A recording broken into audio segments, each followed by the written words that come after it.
ವ್ಯವಹಾರ ಮಾಡ್ರಿ, ಬದುಕ್ರಿ, ಬೇಡ ಅನ್ನಲ್ಲ. ಕನ್ನಡ ಭಾಷೆಗೆ ಏನಾದ್ರು ದೊಡ್ಡದ ನಿಮ್ಗೆ? ಮಾನವ ಮರ್ಯಾದೆ ಇಲ್ವಾ ನಿಮ್ಗೆ? ಎಲ್ಲ ಅಂಗಡಿಗಳ ಮೇಲೆ ಎಲ್ಲ 100ಕ್ಕೆ 100ರಷ್ಟು 100ಕ್ಕೆ 80ರಷ್ಟು ಇಂಗ್ಲಿಷ್ ಹಾಕೊಂಡು ಬದುಕ್ತೀರಾ ಬಡ್ಡಿ ಮಕ್ಕಳ. ವ್ಯಾಪಾರ ಮಾಡೋದಿಲ್ಲಿ, ವ್ಯವಹಾರ ಮಾಡೋದಿಲ್ಲಿ, ಸಂಪಾದನೆ ಮಾಡ್ಕೊಂತೀರಾ, ದೊಡ್ಡ ದೊಡ್ಡ ಬಿಲ್ಡಿಂಗ್ಗಳನ್ನ ಕಟ್ಕೊಂತೀರಾ, ಕಾವೇರಿ ನೀರು ಕುಡಿತೀರಾ. ಕನ್ನಡ ಮಕ್ಕಳ ಕನ್ನಡಕ್ಕೆ ಏನ್ ಬಂದಿರೋ ದೊಡ್ಡರೋಗ ನಿಮ್ಗೆ? ಕನ್ನಡಕ್ಕೆ ಏನ್ ಬಂದಿರೋ ದೊಡ್ಡರೋಗ?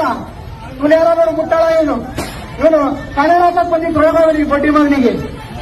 ಬದುಕೋದವ್ರೆ ಕರ್ನಾಟಕದಲ್ಲಿ ಕೆಂಪೇಗೌಡರು ಕಟ್ಟೋದು ಯಾರೋ ಉತ್ತರ ಭಾರತೀಯರು ಬಂದು ಬದುಕಲಿ ಅಂತ ಅಲ್ಲ, ನಮ್ಮವರು ಕನ್ನಡಿಗರು ಬದುಕಲಿ ಅಂತ. ಕನ್ನಡಿಗರನ್ನೆಲ್ಲ ಬೆಳಕಿಟ್ಕೊಂಡ್ರಿ ನೀವು ಬಂದು.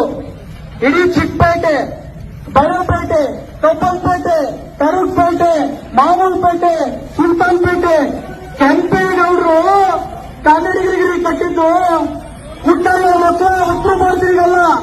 ಬಂದು ಇಲ್ಲಿ ಜೂಲೈ ಶಾಪ್ಗಳು ಮಾಡ್ಕೊಂಡು, ಬಟ್ಟೆ ಅಂಗಡಿಗಳು ಮಾಡ್ಕೊಂಡು, ಪಾತ್ರೆ ಅಂಗಡಿ, ಎಲೆಕ್ಟ್ರಿಕ್ ಶಾಪ್ಗಳು ಮಾಡ್ಕೊಂಡು ಕನ್ನಡ ತಗೋಬೇಕಂದ್ರೆ ನಿಮಗೆ ನಿಮ್ಮ ಮಾನವ ಮರ್ಯಾದೆ ಬೇವರ್ಸಿಗಳ ಕನ್ನಡ